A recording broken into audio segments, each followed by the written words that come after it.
It's September 1st, 1939. German panzer divisions are crossing into Poland. The sky is filled with Luftwaffe bombers, and the ground is shaking under the weight of 1.5 million soldiers. World War II has just begun. Now freeze that moment, because we're about to drop something into this war that nobody in 1939 could possibly understand. Modern military drones. Not the toy drones you see at a park. We're talking about MQ-9 Reapers, Switchblade Kamikaze drones, and swarm drone technology that can put hundreds of autonomous units in the air at the same time. These machines changed modern warfare completely. But what would they have done to World War II? Let's find out. Before we get into the battle, you need to understand exactly what we're bringing to 1939.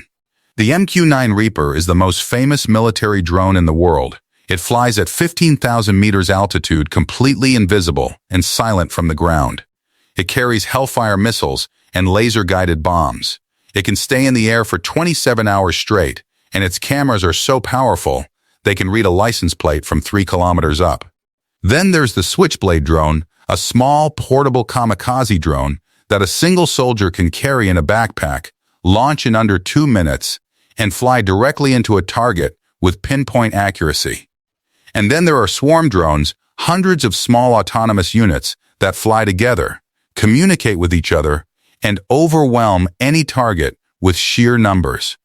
No pilot, no cockpit, no risk to human life. In 1939, the most advanced air defense the Germans had was visual spotters, early radar systems, and anti-aircraft guns that needed to physically see the target to shoot at it. Against these drones, they would be completely blind. Phase 1, let's say the Allied forces, Britain and France, somehow get access to a modern drone fleet at the very start of the war. The German Blitzkrieg into Poland in September 1939 depends entirely on speed. Fast-moving panzer columns punch through enemy lines before defenders can react. Supply lines stretch thin. Communication is done through radio and physical messengers. Now imagine MQ-9 Reapers flying silently above those panzer columns at 15,000 meters. The German ground forces below have no idea they're being watched. Every tank column, every fuel depot, every supply convoy is being tracked in real time, and within hours, Hellfire missiles start hitting German supply lines with surgical precision. No fuel means no Blitzkrieg. The fast-moving panzer columns that terrified the world grind to a halt, not because they were outfought on the ground, but because their supply chain was quietly destroyed from 15,000 meters above them. Poland doesn't fall in 27 days. The German advance stalls completely in its first week. Phase 2, fast forward to the summer of 1940. Germany is launching the Battle of Britain 2,500 Luftwaffe aircraft, hammering British cities and airfields night and day, trying to break the Royal Air Force before a ground invasion.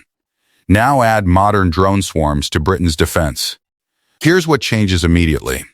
The moment German bomber formations take off from their French airfields, Reaper drones already loitering above the English Channel at high altitude detect them on camera. Swarm drones are launched to intercept. Hundreds of small autonomous units flying at the incoming bomber formations, no pilot to tire, no human fear, no turning back. German bombers are hitting targets they can't see and can't shoot at. Their fighter escorts, the famous Messerschmitt Bf-109s, are fast and lethal against other planes but completely ineffective against small autonomous drones flying erratic patterns at varying altitudes. The Luftwaffe loses aircraft at a rate it simply cannot sustain. Within weeks, the Battle of Britain is over, not in months of brutal attrition, but in a matter of weeks. Britain is safe. Phase 3, June 1944. Operation Overlord. 156,000 Allied soldiers storming the beaches of Normandy in one of the bloodiest single-day operations in military history. Thousands of young men died on those beaches in the first few hours. Now put modern drones into the picture 48 hours before the landing. Reaper drones spend 2 full days flying over every German defensive position along the Normandy coastline. Every bunker is mapped.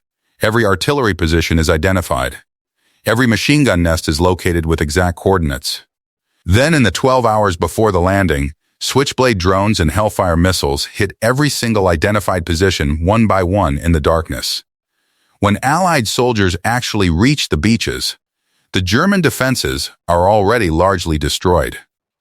What was one of the most catastrophic beach landings in history becomes a controlled advance. The casualties drop dramatically, and the liberation of Western Europe happens faster, and with far less human cost than the history books recorded. Phase 4 now, let's go to the Pacific. The war against Japan was brutal island-by-island fighting, kamikaze attacks, and eventually the decision to use nuclear weapons on Hiroshima and Nagasaki.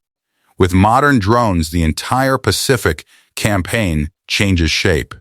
Japanese naval fleets, including the legendary Yamato battleship, are tracked by Reaper drones from the moment they leave port.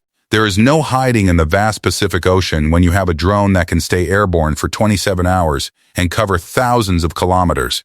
Japanese supply lines to island garrisons are cut off methodically.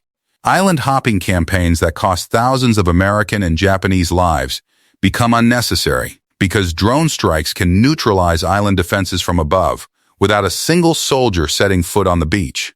And the kamikaze attacks that terrified Allied sailors? Swarm drones intercept them before they ever reach the ships. Japan's military capacity is dismantled systematically, and the war in the Pacific ends years earlier than it did in real history. The verdict, so what's the final answer?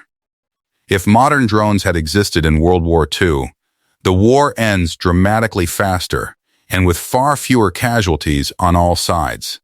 The German Blitzkrieg fails in its first week.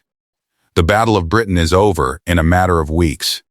D-Day happens with a fraction of the bloodshed, and Japan's Pacific campaign collapses under relentless precision strikes. The truth is that modern drones don't just change how battles are fought, they make entire military strategies completely obsolete. Speed, surprise, and numbers meant everything in World War II. Drones take all three of those advantages away from every force that relied on them. The soldiers of 1939 were some of the bravest and most resilient human beings who ever lived. But against technology that sees everything, strikes from invisible altitude, and never gets tired, never gets scared, and never needs to come home, even the greatest armies of that era simply had no answer. World War II, as we know it, would not have lasted 5 years. It would have been over in one. So tell me, which side do you think would have gotten access to drone technology first? And how would that have changed everything? Drop your answer in the comments. And if you want to see what happens when modern stealth jets are dropped into the middle of the Vietnam War, that video is coming next. Don't miss it.